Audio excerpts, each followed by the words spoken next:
গুরুত্বপূর্ণ দপ্তর দিয়েছে। এজন্য আমি আমাদের মাননীয় মুখ্যমন্ত্রীকে আন্তরিকভাবে ধন্যবাদ জানাচ্ছি, দলকে ধন্যবাদ জানাচ্ছি, আমাদের রাজ্য সভাপতিকে ধন্যবাদ জানাচ্ছি যে এত বড় একটা গুরুত্বপূর্ণ দায়িত্ব দিয়েছে। নারী সুরক্ষা ফিরবে দিদি? অবশ্যই। আমরা তো আমাদের প্রধানমন্ত্রী, এনডিএ গভর্নমেন্ট এবং বাংলায় যে পশ্চিমবঙ্গ সরকার প্রথম বাংলার জন্য নারী সুরক্ষার কথাই বলেছেন। সেই দায়িত্বই আমি পেয়েছি। এনডিএ গভর্নমেন্ট যেমন করে নারীদের ক্ষমতায়ন, নারীদের স্বনির্ভরতা, নারীদের অধিকার ফিরিয়ে দেওয়ার কথা বলেছেন, সেইভাবেই আমরা বাংলাতেও আমরা ফিরিয়ে আনবো। মহিলাদের স্বনির্ভর করবো, যেমন তাদের অধিকার এবং তারা মা, বোন এবং শিশুরা যেন সুরক্ষিত থাকে, সেই লক্ষ্যেই আমি কাজ করব।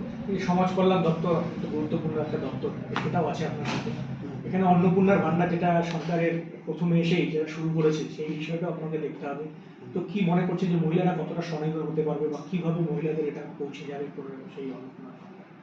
দেখুন, অন্নপূর্ণা ভান্ডার যেটা আমাদের মাননীয় প্রধানমন্ত্রী এবং স্বরাষ্ট্রমন্ত্রী এসে বলেইছিলেন যে 1 মাসের মধ্যেই আমাদের যে লক্ষ্মী ভান্ডারের নাম পরিবর্তন করে আমাদের অন্নপূর্ণা যোজনা করা। আমরা চাই প্রকৃত যারা এই অন্নপূর্ণা যোজনা পাওয়ার অধিকারী তারাই পাক, এটা আমরা চাই। ইতিমধ্যে মহিলারা উচ্ছ্বসিত যে আমাদের সরকার মহিলাদের অন্নপূর্ণা যোজনায় 3000 টাকা দিচ্ছে, সরকারি গাড়িতে তাদের যাতায়াত ফ্রি করে দিয়েছে।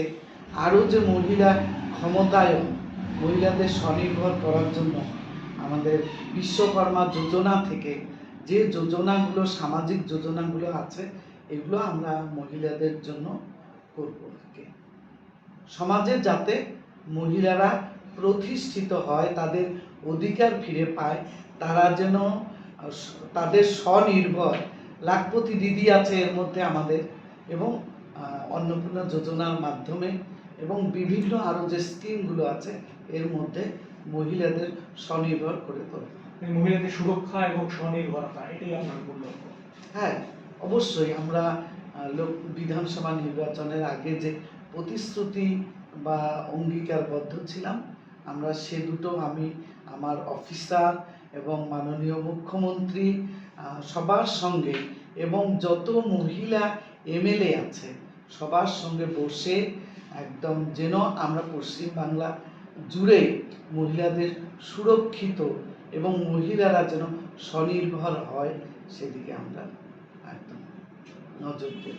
প্রথম অন্য একটা বিষয় বললাম, জানা যাচ্ছে যে দুটো দলকে একজোট হওয়ার বার্তা দিয়েছেন এবং প্রিয়াঙ্কা গান্ধী মমতা বন্দ্যোপাধ্যায়কে কংগ্রেসের সহসভাপতি দায়িত্ব দেবেন বলে বলেছেন। এবার সূত্র মারফত খবর, কি বলবেন এই বিষয়টা? দেখুন, আমিও সূত্র মারফত খবর বা টিভিতে দেখেছি, তৃণমূল বাংলায় শেষ। আমরা আগেই বলেছি যে তৃণমূল বাংলায় থাকবে না। যে দলের কোনো নীতি আদর্শ নেই সে বাংলায় টিকে, সে দল বাংলায় টিকে থাকতে পারে না। আমরা এই 1 মাসের মধ্যেই যে দলটা বাংলাকে 15 বছর শাসন করেছে, তারা ক্ষমতা থেকে চলে যাওয়ার 1 মাসের মধ্যেই তারা শেষ হয়ে গেল। যে দল থেকে তাদের বি টিম তৈরি হয়েছে, আবার সেই টিমে চলে গেল কংগ্রেসে। তাছাড়া আর তৃণমূল কংগ্রেসের কোনো উপায় নেই। তারা এখন কংগ্রেসের সঙ্গে মিশে যাচ্ছে। মমতা ব্যানার্জির উপায় নেই, সেই দলে তাকে ফিরে যেতে হবে। এবং উনি গিয়েছেনও, সোনিয়া গান্ধীর সঙ্গে দেখাও করেছেন।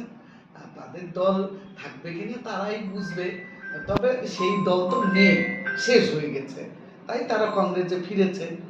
আজকে প্রধানমন্ত্রী নরেন্দ্র মোদীর একটানা 12 বছর সম্পূর্ণ হলো প্রধানমন্ত্রী হিসেবে, কি বলবেন?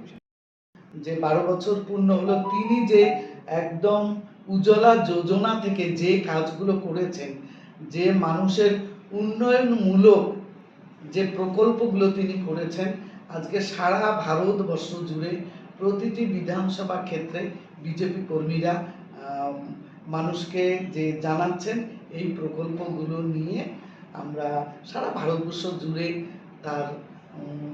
তার দীর্ঘজীবী, তিনি যেন সুস্থ থাকেন, এভাবেই ভারতবর্ষের মানুষের উন্নতি কল্পে কাজ করে যান, এটাই আমরা চাইছি। তার সুস্থ জীবন কামনা করছি।